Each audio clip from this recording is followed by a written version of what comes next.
Hello, welcome to our EE392 project demonstration.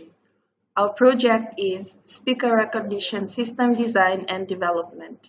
I am Felicia and my group members are Bernadette, Netani, Sumeet, and Marika. And in this video, we will be demonstrating So how we carried out before our we speaker explain our recognition codes, project. just a brief introduction on our topic. As we all know, speaker recognition is becoming very well known and is being developed in many areas, and it for that reason, it's been applied in many different applications such as surveillance, authentication, and forensic applications. For surveillance application, it's used as an electronic eavesdropping device into conversations. um, for the purpose of authentication, speaker recognition is used as a sort of password whereby it identifies a person using their voice and grants them access to information. And more interestingly, in forensic application, where it uses speaker recognition to identify criminals using speech recorded during the crime and comparing it to speech samples of suspects. Then we'll move on to Now I'll be explaining our explaining the algorithm. codes. First of all, we just determined our variables, and over here we pre-located our array sizes just for speed. Loading of data, as you can see, we use format spec because we keep on loading like T1, T2, T3. So from integers, we just convert it into strings. So we loaded our data using audio read, as you can see. So we stored it in arrays. Over here you can see we used the zeros because we used three-dimensional matrices for data storage. So for our original signal, we decided in a two-dimensional matrix. So for pre-emphasis, for the next step, we did a pre-emphasis filter. What pre-emphasis is, it is a very simple signal processing method which increases the amplitude of high frequency bands and decreases the amplitude of lower bands. In simple form, it can be implemented as yt is equal to alpha xt plus bracket 1 minus alpha xt minus 1. So for this we used the filter function. So for our pre-emphasis coefficient, we used a, as you can see, it's 0.95. Well, it's a negative, and this we stored in a two-dimensional matrix. So the next step we used framing. Why we use framing? Well, when you comparing like two signals, if it's really long, there will be a lot of errors, so it's good to cut down the sizes. So we determined our sizes using loops. So for this loop, it just determines where we start. Like so frame 1 starts at 1, frame 2 starts at this point, frame 3 starts at this point. So yeah, it's all determined by your frame length. Like so now we go further in depth with the framing. So now we want to store like the sequence of the frame in a three-dimensional matrix, as you can see. And from this windowed framed signal, we fast Fourier transform using an FFT of 512, and from that we converted it into using log.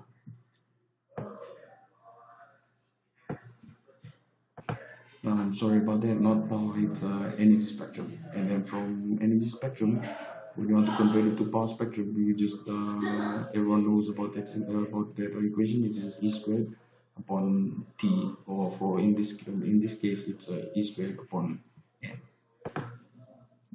Sorry about that. We go back to our frame signal. I forgot to mention that we windowed our frame signal by we used the Hamming window. So yeah.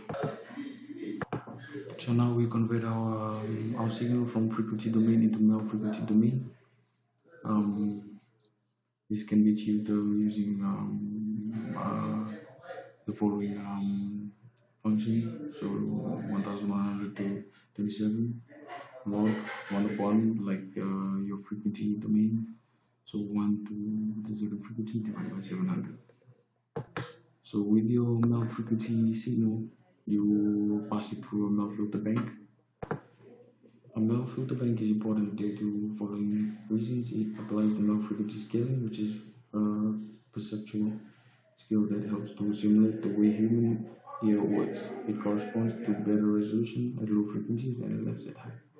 Using the triangular filter bank helps to capture the energy at its critical band and gives a rough approximation of the spectrum shape, as well as notes the harmonic structure. In theory, you could manipulate on raw DFT bins, but then you are not reducing the dimensionality. So from here, multiplying the filter bank with you, so you insert your your signal into the mirror filter bank, and then you can obtain your coefficients using a discrete cosine transform. So from that, you'll receive your Mel frequency spectrum coefficients. So from here, you store all the coefficients for your different your speakers. So what it does, it takes all your coefficients and then it analyzes. So it plots and then sees, like for C1, it sees whatever other C1s are closest. So it minus. So whoever is closest to 0 will be will be your will be your speaker. So if you get a negative, you can absolute the value and whatever. So now we'll see our results for our different signals.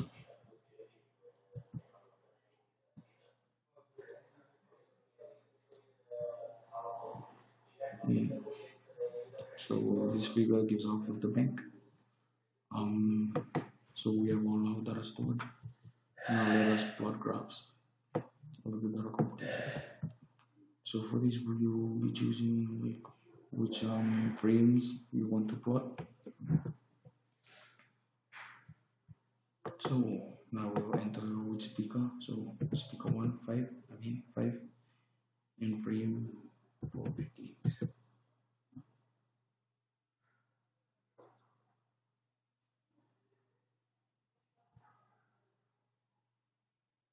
So here you'll have your power spectrum in linear scale, and then in decibels, your energy spectrum.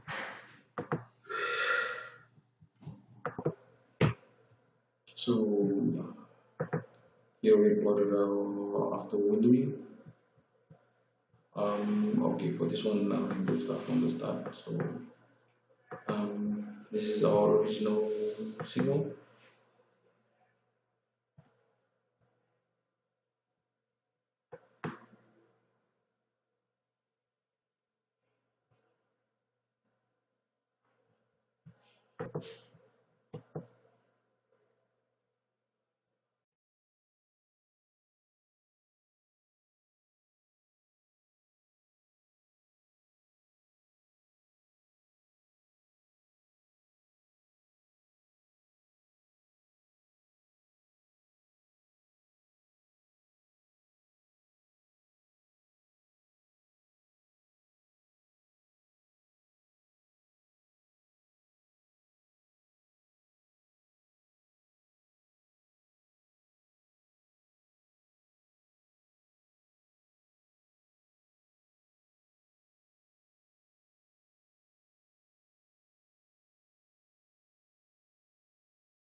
To show the importance of speaker recognition, our team made a possible application for this, and this was done by using the GUI interface, which is provided by MATLAB. And through this, we were able to make a sample software upon which we can use to log in and log out users from a laboratory.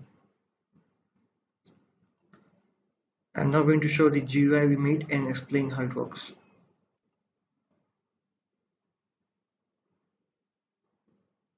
So we have two features in our GUI, which is register a new user or verification of an existing user. When a new user is registered, we use the same train function provided by our course coordinator to train our system, and the file is saved on a folder called users created via. When a new user is entered, the file is saved using audio write, and then we use the same function provided by our course coordinator, which is the train.m, to train our system. And for verification of an existing user, we use a slightly different modified function, which is comparing one against many, because we are comparing one user against all the users available in the database. Our system displays which user it matches with and if access is granted to the lab or not. We are going to try and register our first user now.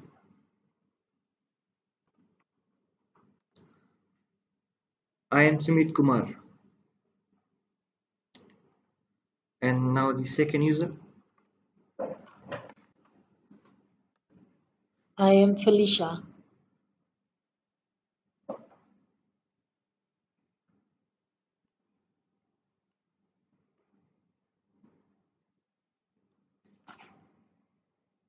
I am Netani.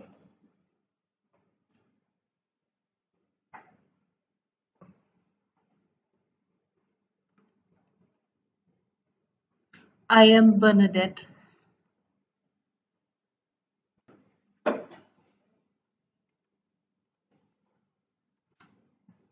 I am Marika. And now we're going to try to log in one of our users and see if it works.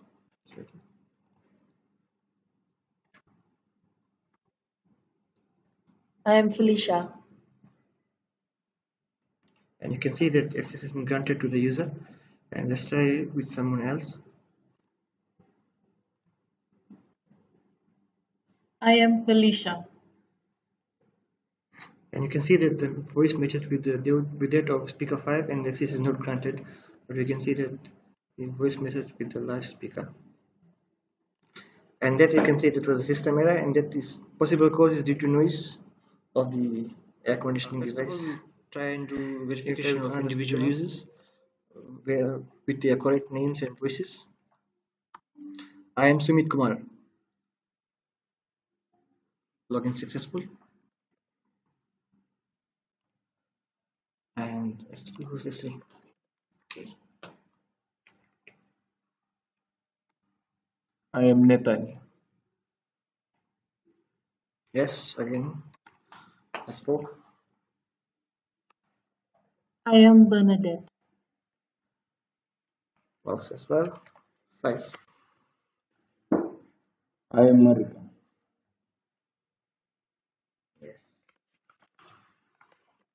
Now we're going to log in with different username and voices. So I'll try first. I am Felicia. And login is successful because of my voice is recognized with speaker 1, which I am. I was trying with a different speaker who will say my name.